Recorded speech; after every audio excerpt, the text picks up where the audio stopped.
in the wards. So I will just give you a brief introduction.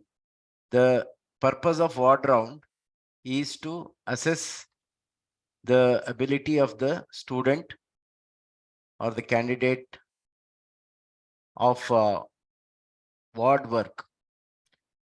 Basically, to see some students just learn a lot from bookish knowledge without ever having worked on the wards. So if you throw up situations that happened in the ward, whether it is preoperative assessment of a patient, preoperative optimization of a patient, or post-operative care of the patient, and show in real life what happens.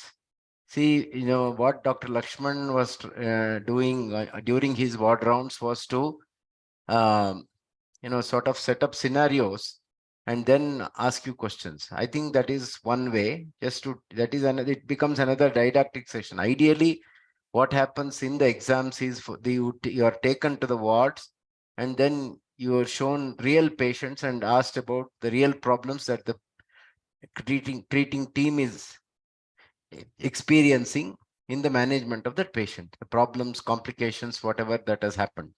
So that is what we are going to do. And Indraja and Pavan will present alternatively cases that are in the ward at the moment, and then we will discuss them. We will ask questions. It is more of identifying how they are actually able to manage these patients. Okay, start, Indraja. Good evening, sir. Good evening, everyone.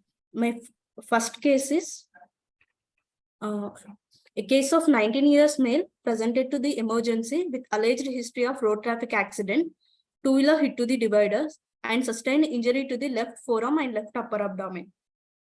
Followed by that, patient complains of pain and deformity in the left upper arm and no other external injuries present, and patient doesn't have any comorbidities.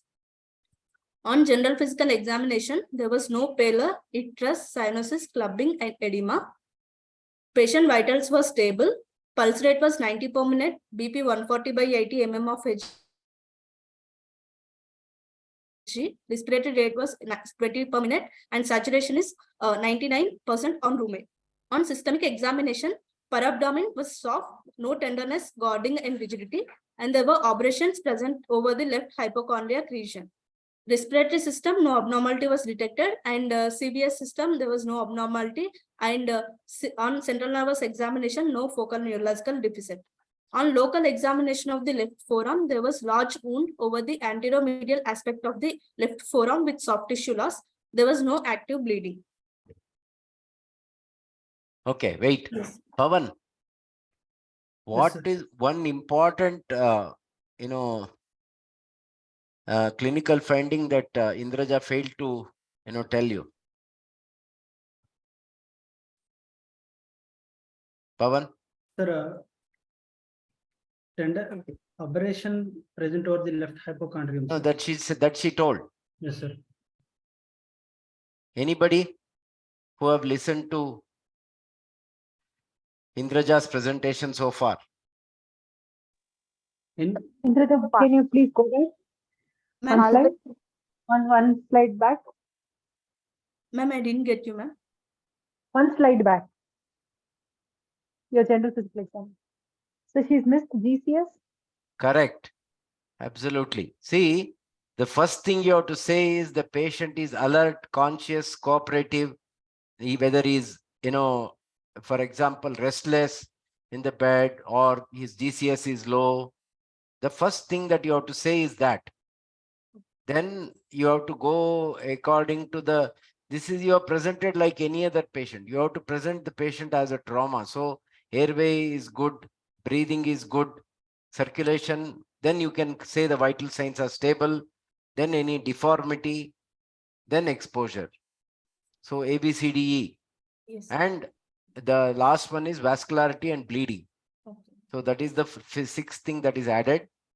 So your entire presentation is wrong, Ma, Indraja. Yes, See, okay. basically, whenever there is trauma, that is how you have to present, not like you present any other case. Okay. You followed, no? Yes, sir. Yes, sir. Okay, so there is no history of any external trauma to the skull. There is no, and the GCS is 15. The patient is alert, conscious, cooperative, and responds appropriately to our questioning. Okay, So sir. this has to be first told. Okay. Then all other things will follow. Then Okay, you should say the patient's, airway is fine. See, every trauma, when that happens, for example, here, you have probably two system trauma. You have to assume that there are all systems involved. Okay, sir. It is your duty in the primary and the secondary survey to rule out these things. Yes, sir. Okay. Okay, Yes, sir. right. Good. Sanya, you picked it up. Very good. Okay, carry on.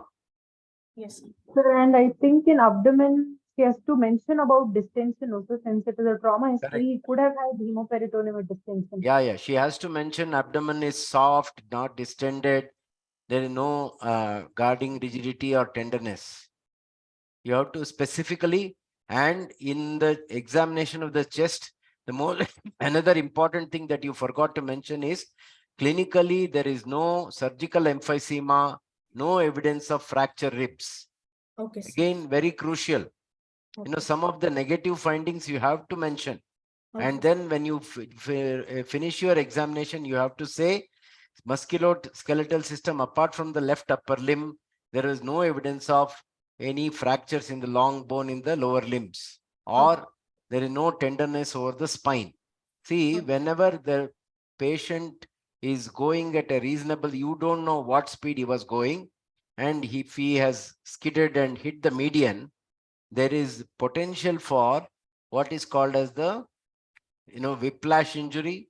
There is coup contre coup injuries. What is coup contre coup injury? Pavan?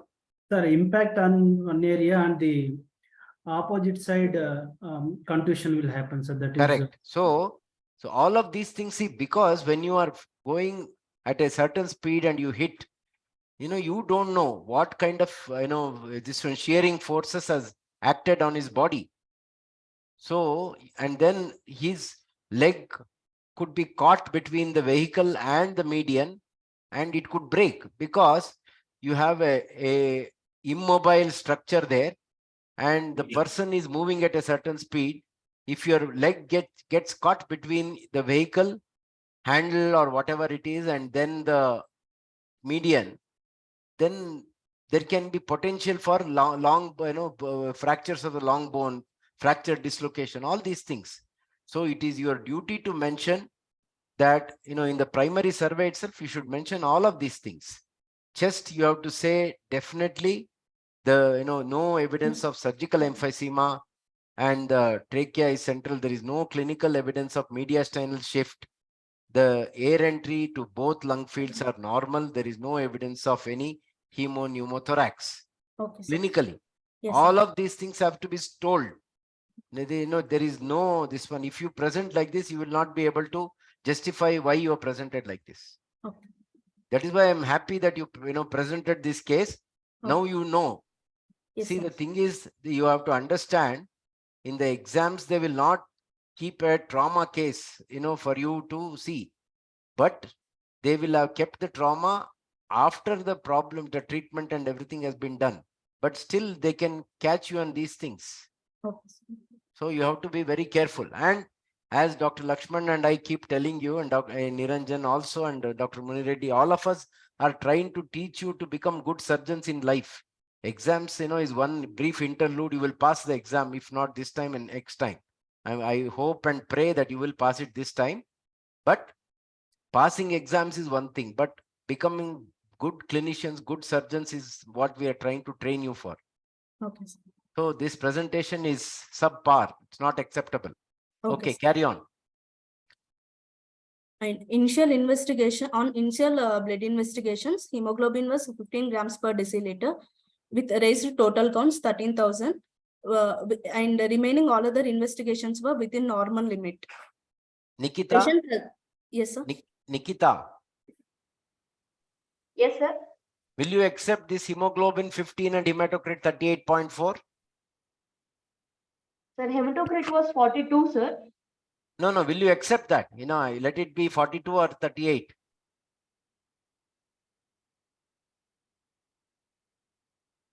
See, sometimes if the patient is very dehydrated, you may get false, high values of hemoglobin. Though the patient might have lost a lot of blood, there may be false if the patient is dehydrated as well. So you have to be careful about it. So this hematocrit is 38.4 normal. So hemoglobin, whatever is showing, is reasonably acceptable. You followed? Yes, sir. Okay. Carry on, ma. Patient presented to the patient was initially taken to the another hospital where CT, thorax, abdomen, pelvis, and spine was done. Okay. With those report, patient came to our hospital. CT, abdomen, and pelvis. Okay. Shows, Wait a minute. yes, sir. Pawan, Yes, sir. read this CT. Sir, this is the contrast enhanced axial CT of abdomen and pelvis, sir. Showing there was a hypodense lesion in the splenic lesion, sir, as marked here. With no contrast blushing and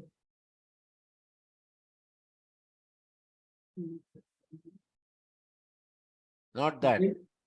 Show it here in the second picture.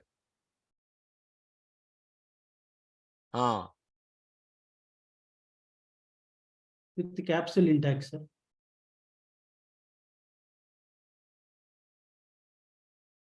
Okay. And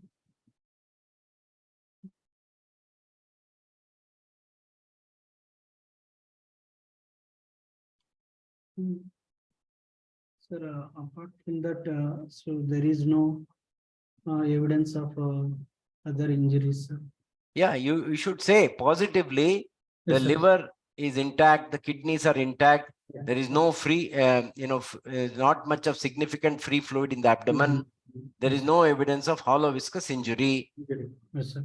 What is wrong? Why are you not talking like that? That is how you have to say. Okay, sir. Then next picture, ma. So this is the only picture we have. Okay. Chest X-ray. They did only direct CT thorax, CT thorax along with CT abdomen and CT pelvis, thorax, sir. you don't have pictures? No, sir, I don't have. That was reported normal? Yes, sir. CT thorax was normal, and CT spine also they did, sir, which also normal. Yeah. Yes, sir. Okay. Now, Pawan, how will you manage this patient? Sir, according to the clinical history and the patient vitals were stable, sir. And there is no contrast extravasation, and so I would like to go for conservative management of this patient, sir. No. See, when you ask for management, it's not just about first thing, what will you do for this patient? Sir, I will put a wide IV bore cannula, sir. So on both sides with IV fluids and all, I will. No, you can't do both sides because the left upper limb is out of commission. Yes, sir. So you put two good cannulas on the right side. Then second thing you have to do is to give them analgesia, man. Okay. See, when you have so much of trauma to the left upper limb, it will be very painful. And so because of the pain, the patient may not breathe. So relieve the pain. So give them good analgesia, give him oxygen, then monitor the vitals. Yes, So go on, Indraja, tell me, what are you going to do? First, I will start the resuscitation, sir, with IV fluids.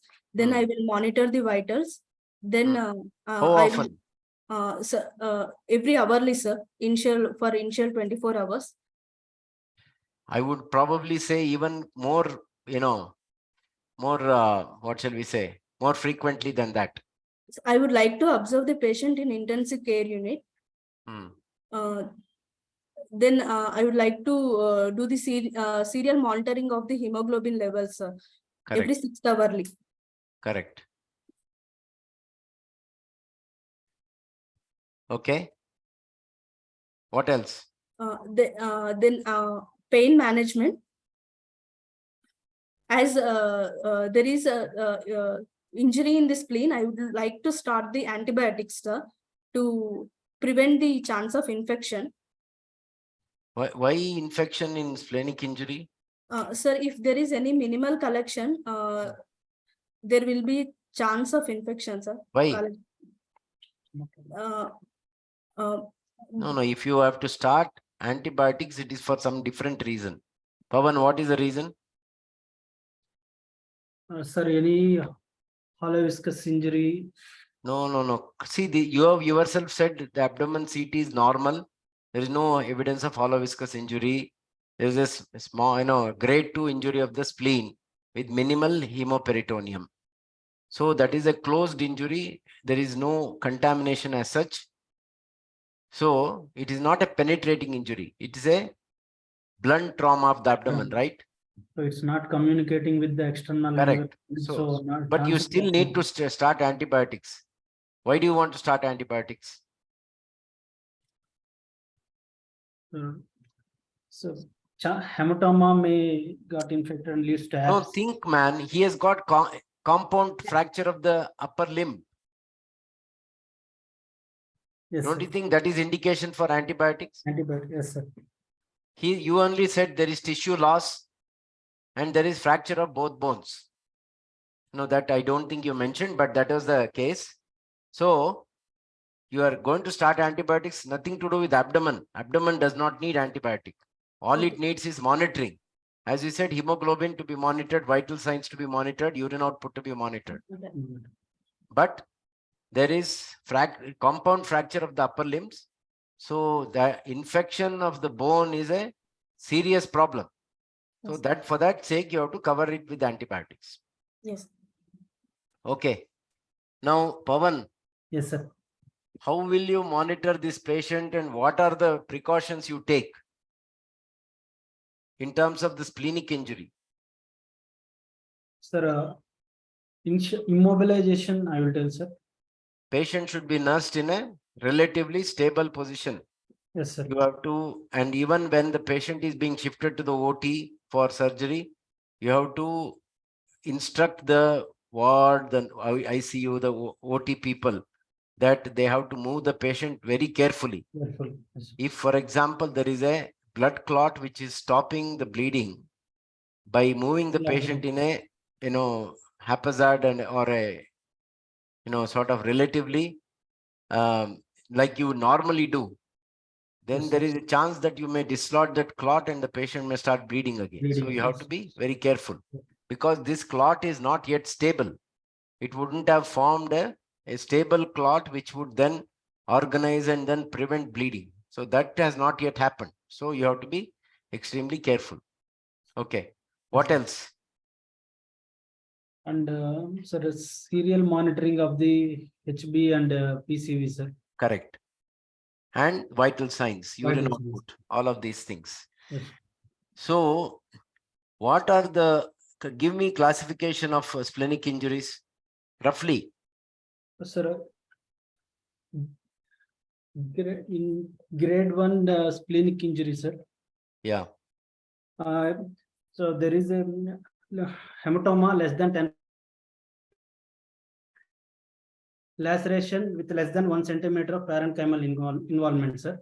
Okay. In grade 2, hematoma around 10 to 15% with the capsule intact and laceration with involvement of parenchyma 1 to 3 centimeters, sir.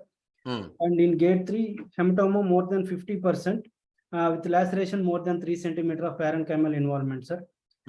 And in grade 4, segmental splenic vessel involvement, and grade 5, shorted spleen, sir.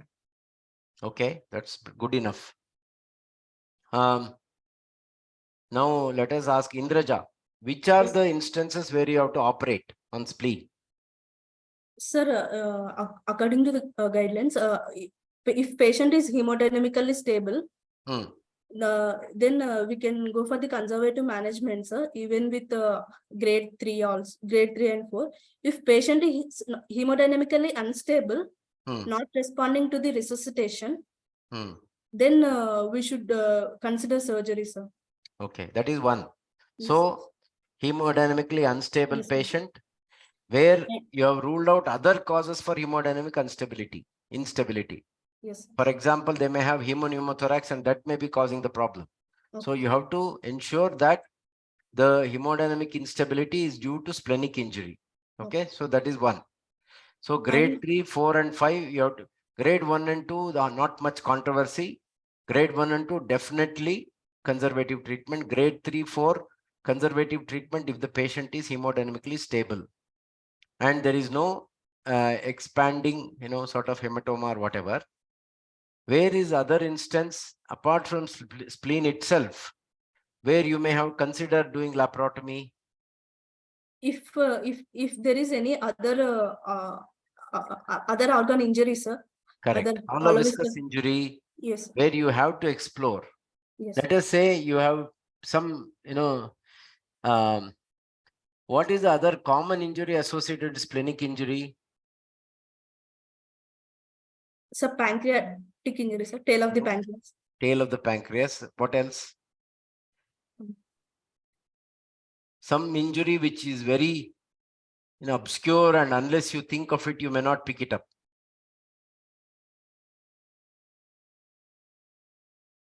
Anybody? Abdul? So diaphragmatic injury, Diaphragmatic injury, correct? and What else? then associated uh, Think retroperitoneum. renals, Huh? renal. Renals usually you can see on the CT. Okay. Then major vessels. Duodenum. Okay. Duodenum, you have to be you have to have a very high index of suspicion. You have to, give them contrast to see if there is any leakage of contrast into the retroperitoneum. And especially blunt trauma with, with the high velocity injuries because of the acceleration and deceleration, there can be duodenal injury. You have to be careful about duodenal injuries. So any hollow viscous injury associated with the splenic injury, you are bound to, let us say, Abdul, this is a question. Okay, let's ask Indra this one. Pawan first. Let us say you have done a laparotomy. Yes, sir. Pawan, Yes, sir. are you definitely, sort of, you're definite about removing the spleen, or what are you going to do? Sir, first I will see the spleen whether any able to do any, I mean the spleen or if he can be able to do, or if not possible then splenectomy. Sir. Okay, Sania, do you want to take that question? So examination of spleen on table and CT also. If it is grade 1 and 2 and also sometimes 3, I would let it alone. But if it is anything beyond the 3, I would consider doing a splenectomy, sir, along with the hollow viscous perforation repair. I would do splenectomy at that time, sir. And also matters is intraoperative, how the spleen looks, sir. If the injury is very small and the hematoma is contained, I would not touch it. See, I But if think, it is beyond that, yeah. then we will So do splenectomy. basically, if on opening the abdomen, there is ongoing bleeding from the splenic area, what you can do is to, again, you would have probably known from the CT whether it is grade 1, grade 2, grade 3, or 4, Yes, 5. sir. So that will also would have given you a guide. So what you Okay. initially do is suck out all the blood, wash out the abdomen, and then pack that area, deal with the other injuries that you are supposed to deal with, hollow viscous injury and all those kind of things. Then what you do is go back to that area and see if there is evidence of, continued bleeding, if there is collection and all those things. There is a lot of things that spleen, lot of stress on conservation of spleen. As a grade 4, probably grade 5, of course, you have no choice. Grade 4, where there is, major segmental vessel is gone and then there is ongoing bleed or ischemia, then you are forced to. Otherwise, grade 4, 5, of course, you have probably no choice but to do a splenectomy. But even some of the grade 4s, we can salvage the spleen. There are special sutures that are available, which you can do what is called a splenography, as Pawan suggested. There are, I think, it's not unfortunately available in India, but vicryl meshes. You get vicryl mesh, which you can use to, wrap the spleen with the vicryl mesh. And, and that generally tends to hold it together and also stop the bleeding. So that can be done also. So the stress is to try and conserve the spleen as much as possible, provided it is hemodynamically feasible. If there is significant hemodynamic instability, there is ongoing bleeding. That's why I said you pack the area and come back. See, for example, major liver trauma, you don't actually go and remove the liver, because what you do is you pack the liver. So basically, you may have to debride a little, but then there are these sutures with the pledgets that are available, which you can suture the liver if it is indicated, or you pack the liver and come out, and then 48 hours later you remove the packs, the liver would have stopped bleeding. So similar approach can be taken to spleen. More and more, I think the answer should be more and more, if hemodynamic conditions permitting, you have to try and salvage or save the spleen. So that should be your answer. Okay. Okay. Yes, sir. Okay, sir. Okay. So that is probably enough on space. So one other thing is, if at all your patient has come to you and grade 3, grade 4 injury, but you are managing conservatively, what other precautions do you take before you embark on some surgery, if at all it's indicated? Anybody?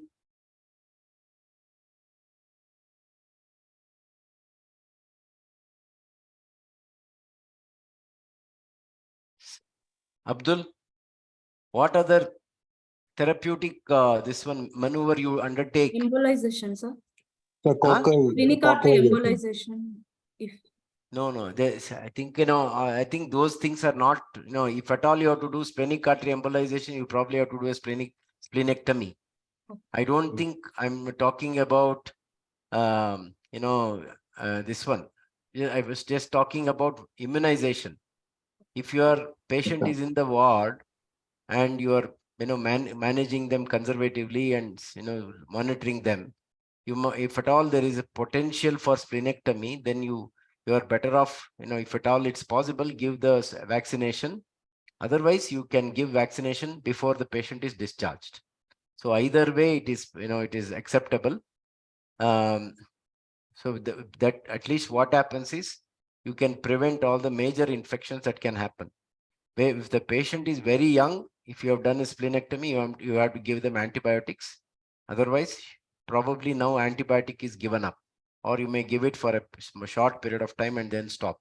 Previously, they would give penicillin, oral penicillin, for a long time, which I don't think is being done now. Okay, next case. Any other doubts in this patient? Sir, one question, sir. Ah. Sir, if we are managing conservatively, in grade 2 and grade 3 injuries, what are the chances of splenic rupture, delayed splenic rupture, sir? Like, you tell me.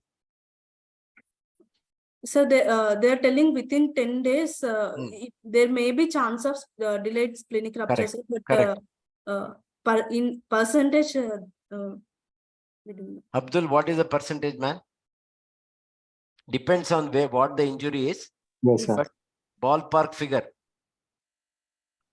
I think around 15%. 15 is a bit too much. 10%, I think. 10% or less, ma. So you don't have to worry too much. You have to advise. See, previously patients used to be kept in the hospital. Provided patients are sensible, you can tell them to nurse them at home, with strict bed rest. Okay. At least for a period of 10 days. Okay. Okay, so Okay. that's probably it. Okay. The other thing is if the patients are diabetic, and also you have to be certain that there is no other associated hollow viscous injury, because see the rupture rate increases if there is sepsis. So Okay. then obviously that makes it very, so that is why you have to be absolutely certain that the only injury that is clinic injury. In such patients, you can conservatively manage them. Okay, sir. Any questions? Anybody in the Aishwarya? No, sir. Okay. Right. Next case.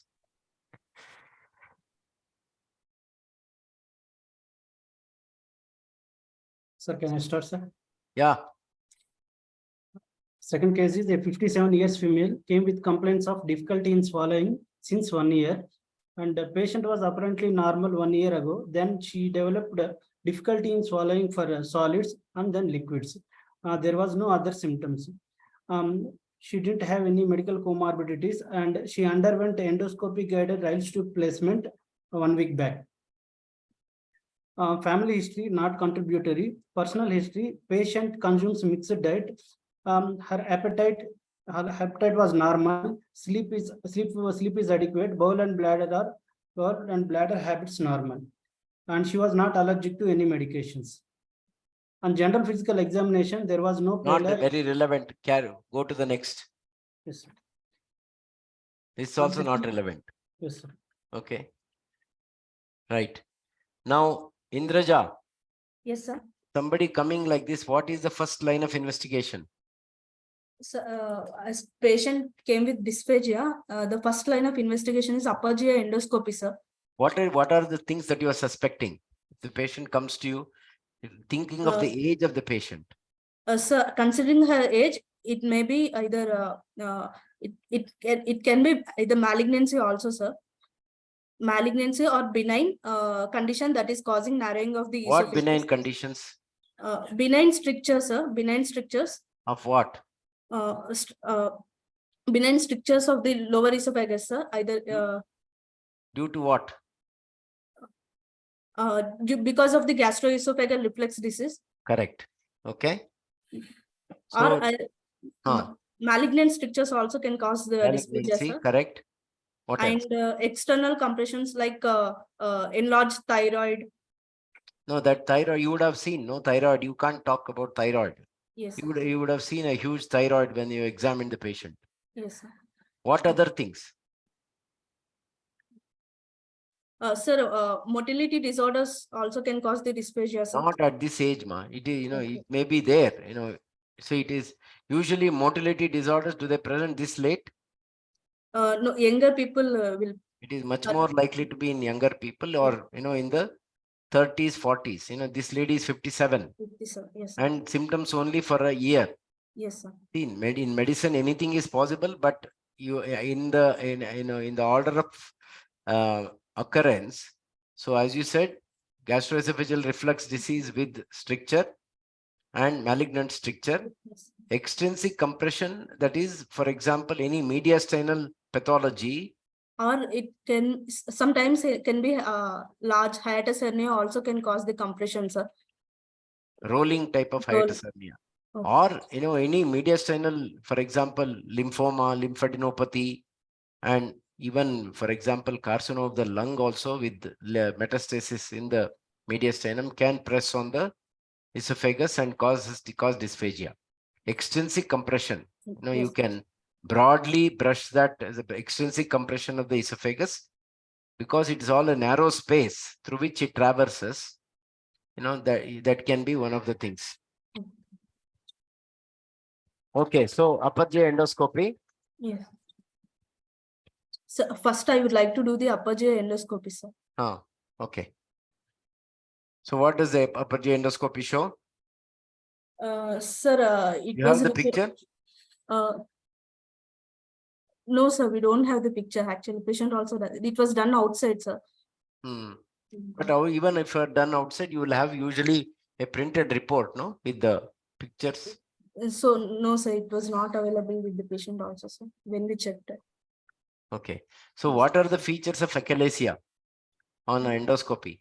Sir, on endoscopy, in the features of achalasia cardia, like there will be dilated esophagus, sir, Hmm. and food residue will be seen Correct. Food with residue. frothy saliva, sir. Hmm. And there will be the lower esophageal sphincter will be spastic. Hmm. So will you be able to pass the scope through that? Yes, will be able to pass, sir. So that is the difference. You will be able to pass the scope Yes, sir. through the thing because it is only spasm. Yes, sir. So it is not a stricture. So whether it is benign or malignant stricture, many times the scope cannot be negotiated through. Yes. But with achalasia, you will be able to negotiate the Passing. scope through because it is spasm. So the once you press on first, once you apply pressure for some time, it will ease, and then you are able to go into the abdomen or into the stomach rather, into the Yes. stomach. So what other investigations will confirm the diagnosis of achalasia? Sir, high resolution manometry, sir. Why high resolution? Any manometry will be sufficient. Why high resolution?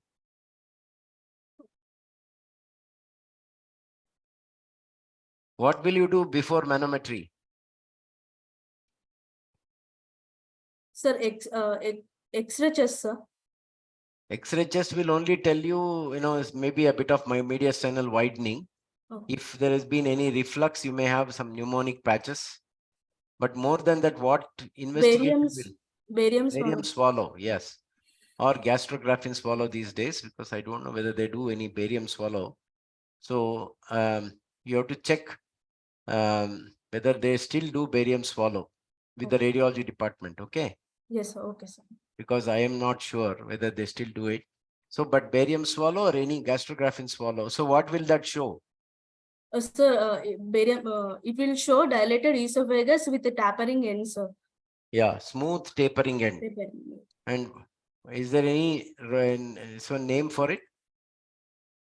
Bird beak appearance, sir. Bird beak Rat appearance. tail Correct. appearance. Not rat tail. Go. You are doing well. Suddenly you went wrong.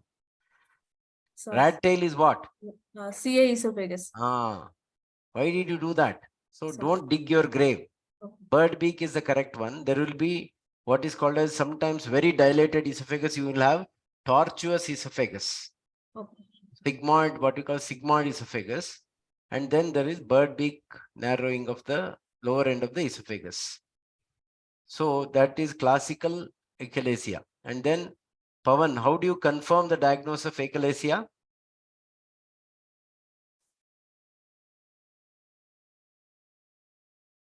Pavan, are you there? Yes, sir, I am there, sir. How do you confirm? Sir, through manometry, sir. Why don't you say it loudly, confidently? Okay, sir. So what does the manometry show? Sir, increased pressure and Increased resting esophageal sphincter pressure and loss of peristalsis, sir. And loss of relaxation. Relaxation. So there is no relaxation and there is significant spasm. So the resting esophageal sphincter pressure will be very high. Yes, sir. And as you said, the contractions are all disjointed and uncoordinated. Yes. So these are the findings of esophageal manometry. Yes. Okay, now how will you manage these patients? Sir, in this, as this patient came to us with progressive dysphagia, and she can't able to take food, so we difficult to negotiate that rice tube through endoscopically. So I will go for surgical management, sir. No, what is the first line of management? Sir, like conservative management, pneumatic dilatation, sir. Correct. You have to endoscopic pneumatic dilatation at the lower end of the esophagus, and repeated dilatations are possible provided the interventions give them good relief symptomatically. Now the homework for Sir, your voice is Ishwarya? not audible, sir. Who, is Sriram there? Yes, sir. Yes. Sriram, what is the medical management, man? Sir, first we can try calcium channel blockers. Nifedipine, Correct. Calcium Uh, channel nit- blockers. What are the Some nifedipine, nifedipine? Yes. yes, and nitrates, Yes. and sometimes we can give botulinum toxin injection also to the sphincters. Correct. So the pneumatic dilatation and botulinum toxin can be given. The only thing is, even pneumatic dilatations can be trained repeatedly, but probably not more than 3 or 4 times. So if the medical management fails, what is the next line of treatment? Aishwarya? So we can plan for surgical management if patient is fit. We can do Haller's myotomy. No, why don't you go for something more in between? Endoscopic, per oral endoscopic myotomy also we can. Correct. So that is called poem. Per oral endoscopic poem. But poem can, Endoscopic myotomy. what are the indications for poem?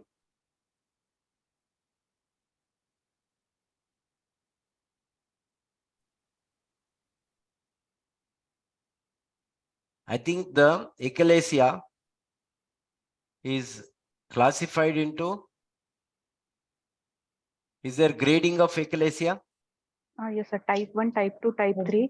In type 1, poem is benefited. Type 1 and type 2, but not in type 3. Correct. So if there is massive dilatation of esophagus with what you call a sigmoid esophagus with significant, long-standing problem, which goes into grade type 3, then you can't offer poem. So poem is usually for type 1, maybe type 2 also. But, again, it is not a, as you know, I think you are right in saying, of course, you have to, one, assess the competence of the unit offering poem. There should be good results. It is not a cheap one. It is very expensive. It is probably more as expensive or more expensive than surgery itself. So, and then there are complications that can sometimes be quite significant. So the endoscopic treatment unit which is there should have been very experienced and deliver good results. And the other thing is the affordability of the patient also, it comes into play.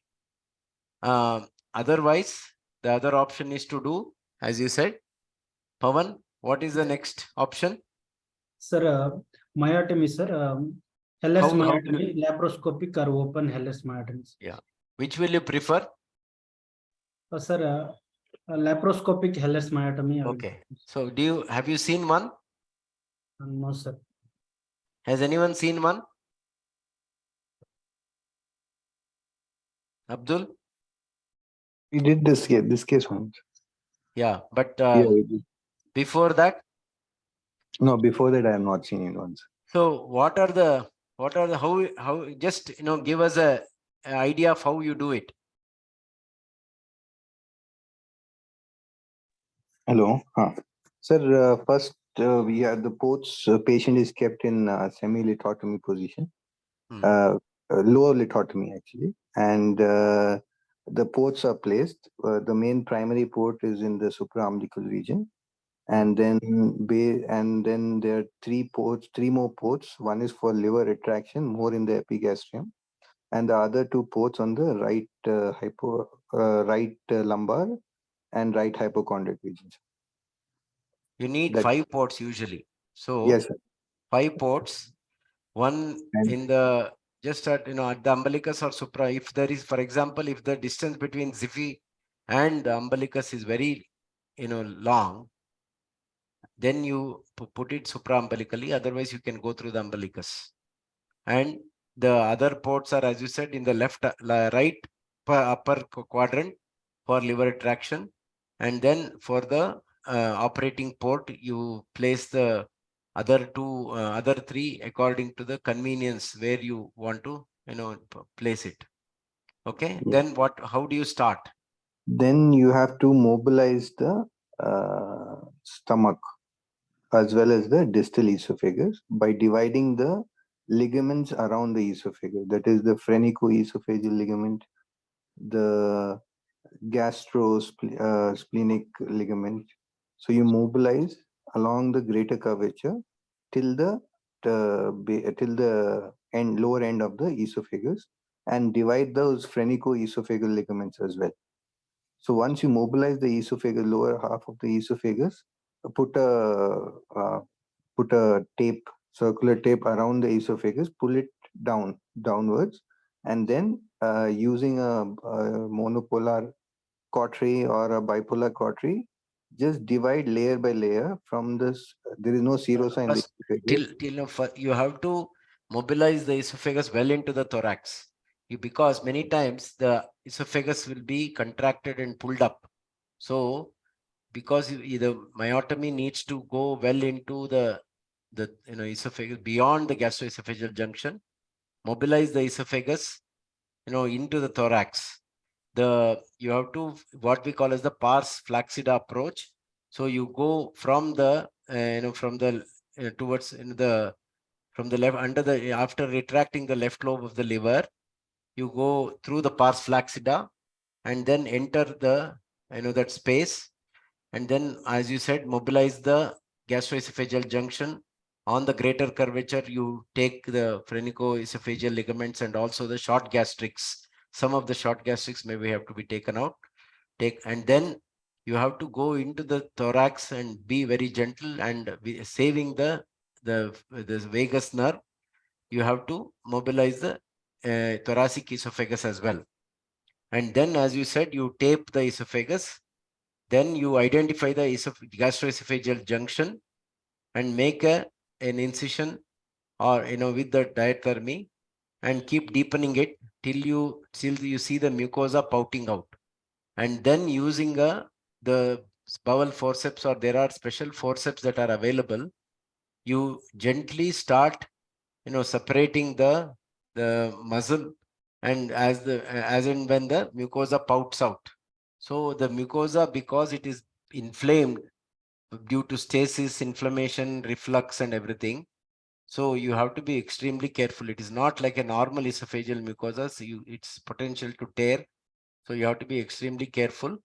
And just like if anybody has seen Ramstead operation, has anyone seen Ramstead operation? Yes, sir. I saw in pediatric surgery, sir. So basically exactly like Ramstead operation, you take soft forceps and gently keep separating the muscular layer as and when the mucosa pouts out. So you have to go about 6 to 7 centimeters onto the lower end of the esophagus beyond the gastroesophageal junction, and beyond the gastroesophageal junction onto the stomach for a minimum distance of 3 centimeters. So that is the recommendation. And then also, this may not be very controversial, but it is important to know that there is potential for gastroesophageal reflux, which can then complicate the post-operative patient status of these patients. So you will have to do either a DOR wrap, anterior wrap, or a partial toupee or something, modified toupee and things like that. So that will in addition to probably protecting the Heller's myotomy area, you are also preventing reflux in future. So that is the treatment of choice in in significant achalasia cardia. What are the complications, Pavan? Sir, like Heller's during surgery, sir. Heller's only. Yes, sir. Perforation, sir. Yeah, that is a major complication. What else? And the GERD, if we are not doing any fundamental. No. You have to classify these things during surgery. What else can happen? During surgery, perforation will happen, sir. Perforation is one. What else? Bleeding, sir. Bleeding. What surgeons fear? Bleeding. Bleeding. You can have bleeding. You can have inadvertent trauma of the spleen. The short gastrics may start bleeding. For example, when you take the short gastrics, especially, I would recommend that you guys use the bipolar or the vessel sealer. You can use the harmonic scalpel to take the tissues in between, but the vessels, unfortunately, harmonic scalpel is not very good hemostat.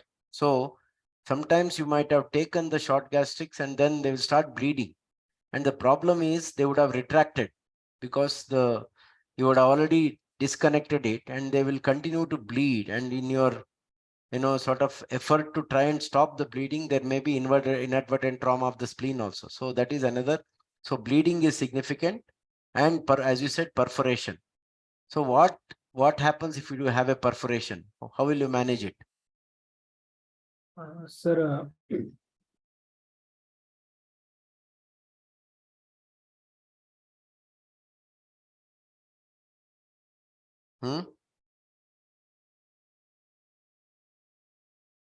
Indraja?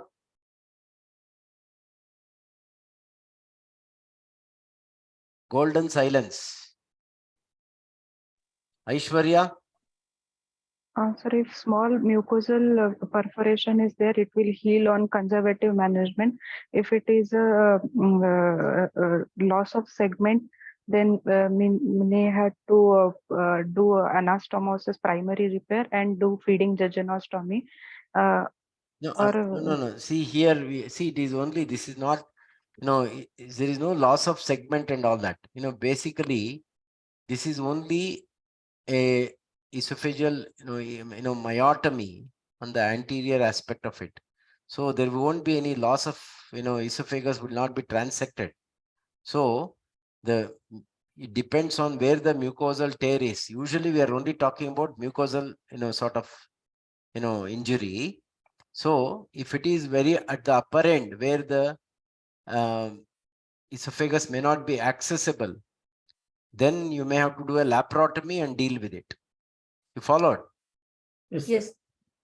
If it is at the mid aspect of it, or at the junction where it is easily visible, you can laparoscopically put a couple of sutures and ensure that you have for example, placed the Wright's tube well beyond the tear where the tear is, and also you can use the omentum as a patch, so that you are taking care of it. And if you are really worried, as Aishwarya said, you can do a feeding jejunostomy or even a gastrostomy beyond the tear, and then feed the patient from there till such time that you are able to ensure. How will you ensure that the tear has healed?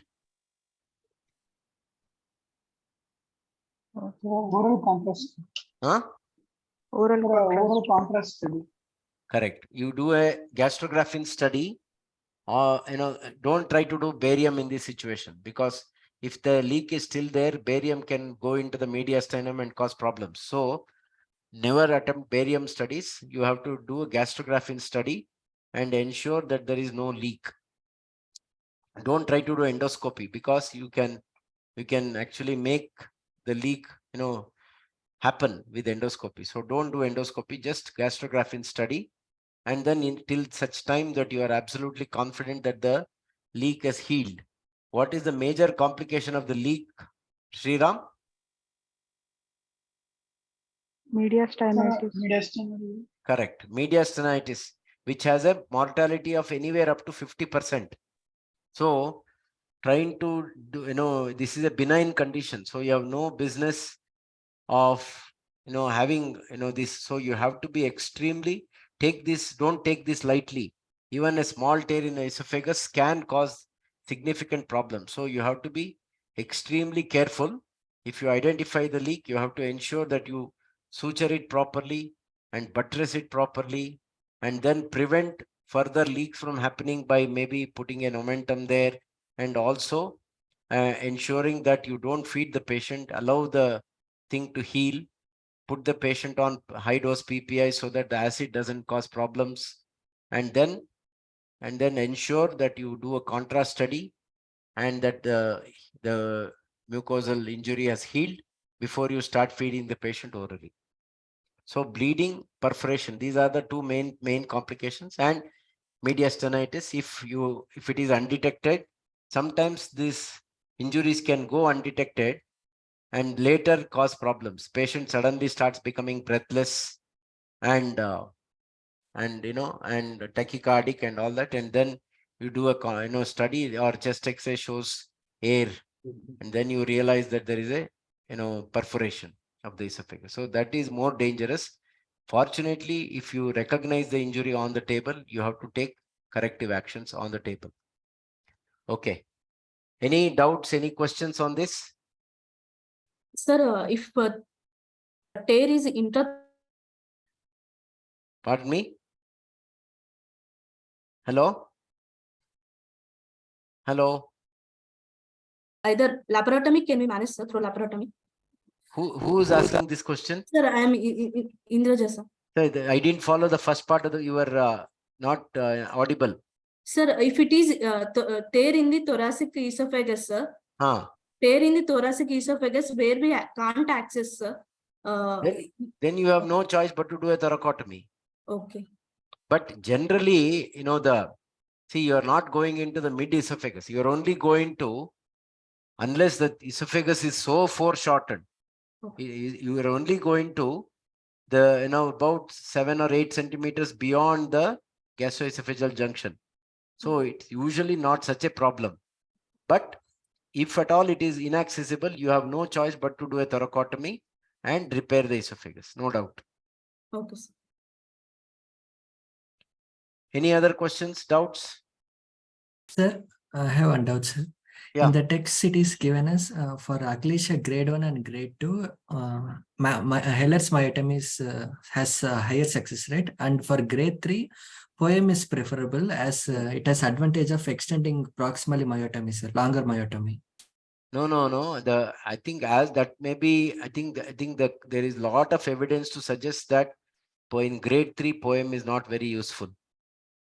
So I think forget textbooks, because more and more literature has come out. So the for example, say grade 1, grade 2, it's not that you don't do Hellers. If for long-standing grade 1, grade 2 patients who are very symptomatic, patients who recurrent symptoms after pneumatic dilatation, after medical management, young patients, of course you have to do this one. But grade, generally the current accepted this one is for grade, all grades you can do Heller's myotomy, but poem is restricted to grade 1 and grade 2. Okay, sir. Okay. Yes, Right. sir.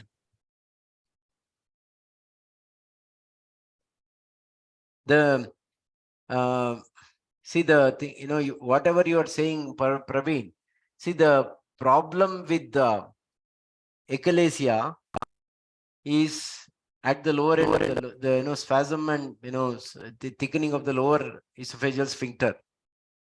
There is very rarely these corkscrew esophagus and all those things where there is multiple segments of the esophagus are involved. Maybe in those situations poem may be helpful, but generally the long segment Hiller's myotomy is not required. Myotomy is not required because the problem is at the gastroesophageal junction. You go, about 7 centimeters, as I said, above into the esophagus, and another 3-4 centimeters into the stomach. You have dealt with the culprit. You followed? Yes, sir. Yes, sir. But there are other, this what we call as corkscrew esophagus. The diffuse esophageal spasm. Esophageal spasms. So in such situations where there is extended, problem, maybe then poem may be required at the very. So what you have to do in those situations is you have to do a proper manometry, identify where are the segments where there is the higher sort of resting spasm, the resting pressure being very high. So you will be able to map the segments where there is. So in such situations, you can do poems, extended segments, multiple segments, you can do it. Okay, You followed? Sir. Yes, sir. Yes, sir. Okay. Understood, sir. Right. Next case. I think last case. Oh, we're already 10 o'clock. Quickly. What is the third case, ma? Shall we continue or shall we stop? A 28-year male presented to the emergency injury over the left scapula and left lateral chest wall, and no other external injuries present, and patient doesn't have any other complaints. On general physical examination, patient GCS was 15/15, and there was no pallor, icterus, cyanosis, clubbing, and edema, and vitals were stable. Patient requiring oxygen to maintain saturation of 92%. On local examination, there was suture lacerated wound over the right side of the chest and left scapular region, and there was abrasions over the right elbow. On systemic examination, there was decreased air entry on the left side of the chest, and CVS, there was no abnormality detected, and CNS, no focal neurological deficit. Per abdomen, there was no tenderness and no distension, guarding, and rigidity. Okay. So what do you see here, Pavan? Sir, this is a chest X-ray PVU showing a trachea at the midline with there is a decreased bronchovascular markings over the left side with the collapsed lung, sir. And that's all, sir. There is no pleural effusion, nothing, sir. Right side lung is normal, sir. So what is the diagnosis? So this is a left pneumothorax, sir. Left-sided pneumothorax, sir. Don't you see a mediastinal shift? Yes, sir. Yes, sir. Then why didn't you comment on the trachea is deviated, no? Deviated, yes, sir. And the mediastinum is also, heart is gone to the right side. Right, sir. What is staring at you? You should be able to comment on that, man. Okay. How will you manage this? Sir, the patient is hemodynamically stable, sir. So I would like to go for a left ICD insertion, sir. So that is your paper. So if it will be wrong if I ask you how to do the left ICD insertion, I'll ask Aishwarya. Aishwarya, how will you do ICD insertion in this patient?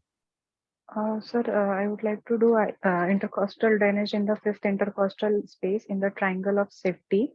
So I'll tell the steps, sir. Okay. Yeah, please. So the patient will be at 45-degree position with oxygen connected pre-operatively and a free procedure, and will paint and drape the and arm abducted and flexed above the head, and will to expose the axilla, and will paint and drape the patient, and put an incision, the 11 number blade in the triangle of safety in the upper border of the lower rib. And first, will you give some local anesthetic? Yes, sir. Yes, sir. Local anesthesia. Okay. And after that, dissection in the upper border of the lower rib, and then inserting a chest tube with the help of a long artery process. Okay. What is left side? What is that you have to be very careful about? Heart, sir. Correct. Heart. So you have to be extremely gentle because you can actually go into the heart. Yes, sir. No, especially if you are using either the ICD with the trocar. Trocar, yes, sir. So you have to be extremely careful. I think if the consultant is there with you, you can use the trocar if the consultant asks you to do it. Otherwise, as you said, use a artery forceps. Ensure that you have created the space that is sufficient for the tube to go in, because no movement should be jerky and sort of forced. It has to go very deliberately and smoothly. So then, so insert the tube, and where will the tube, which direction will you go? The tube should go in the posterior and superior direction. Posterior, Correct. superior direction. Okay, and then try and ensure that it is nearer the apex of the lung. Lung. Yes. Okay. Then what do you do? Then we'll take a purse string suture and we'll fix the tube. Okay. Marking First should will be you at fix the 14. tube or connect it to something? We'll clamp the tube and then we'll connect to the underwater seal back. Yeah. Yeah. And, So and ensure then that you first connect it to the underwater seal so that the pneumothorax is drained, right? yes, sir. Okay. And then you fix the tube. Tube with And the then purse string suture. put a proper dressing so that you secure the intercostal tube in that position. What are the precautions you take after you have inserted the ICD? Sir, I would like to do the. I would like to note the vitals of the patient and Okay. chest X-ray after the Before procedure. chest X-ray. Before chest X-ray. Um, In the tube itself. whether there is a moving air column. Correct. You have to check the column if it is moving. Is there any air leak? Yes, sir. So what does air leak suggest to you? Oh, sir. Sriram? Bronchopleural. Bronchopleural fistula. No, not so early. See, bronchopleural fistula will be if even after 5-6 days there is continued air leak. In the first for 24, Bronchus, 48 we hours. have punctured the bronchus. Lung parenchymal injury. See, if the stab injury has happened with the lung parenchyma being damaged significantly, then you will have air leak. Maybe communication with one of the this one terminal or the segmental bronchus. And that usually heals. If the air leak persists beyond a certain time, only then you think of bronchopleural fistula. Yes, sir. Okay. So you have to check for the movement of the air column and check for if there is any associated hemopneumothorax as well. Is there blood also? And if the blood is, and monitor the amount of blood that is coming out, because many times you can have a combination of hemopneumothorax, and then you have to then do a chest X-ray to see if the tube is in the correct place. Sometimes the tube can be misplaced. Yes, sir. And also to check for whether the lung is expanding, is the pneumothorax fully, sort of drained. So these are the things you look for in the ICD insertion. When will you remove the ICD? So once the lung has expanded well and there is no air leak in the underwater seal, and the air column movement stopped, and the patient's vitals improved. And then if the drainage is less, if for example it's fluid, what is the amount of fluid below less which than 30? Yeah, 30 to 50 ml, you can take it out safely. Okay. What's the time? 20. So what do you guys say? Shall we stop here? Sir, one doubt, sir. If that vitals were not like only at looking at chest X-rays, or can it be tension pneumothorax because of mediastinal shift and trachea deviated? See, the tension pneumothorax is usually a diagnosis of clinical diagnosis. Yes, sir. Yes. So as soon as you see something like that, and you can put a tube, a needle thoracostomy, and then let out the air, and then then put an intercostal tube. Yes, sir. Any other questions? I think we've had good discussion on 3 different topics. So I think, of course, each of them can be discussed for hours together. In the ward rounds, it will be short discussions on how to practically manage the problems, complications that happen on the ward. So all of you, please talk as if you worked on the wards. I think no theory is not required that much. I think what is important is to show them that you have actually handled these problems in the ward and manage the complications. First of all, eyes do not see what the mind doesn't know. So you have to be able to pick up the complications, and especially early recognition, early warning signs. You should be able to, this news that he said, no, for example, patient, looks ill. You should be able to pick up the problem and shift the patient to ICU quickly. The news that, I think Pawan talked about in our presentation, in the ward round, this one template. So that is the news, right, Pawan? Yes, sir. News, Ah, yes, sir. yeah. So basically, you should be able to show to the examiner that you are on the ball. You are picking up early warning signs of complications and handling them if it is possible on the ward, or shifting the patient to the ICU and managing them there. So these are the things they look for, whether you are able to recognize the complication when you see something, and then how you go about managing them. So that is what they look for in ward rounds. Okay. Okay, sir. All the best, guys. Thank you. If there is, I think if you want, we can do more of this because it will be helpful for you. So, just, talk to Sanya and schedule it whenever you want. Okay. Okay, sir. Okay, sir. Okay. Will do. Okay. All the Thank you. best. Good night. Thank you, sir. Thank you, sir. Yes, sir.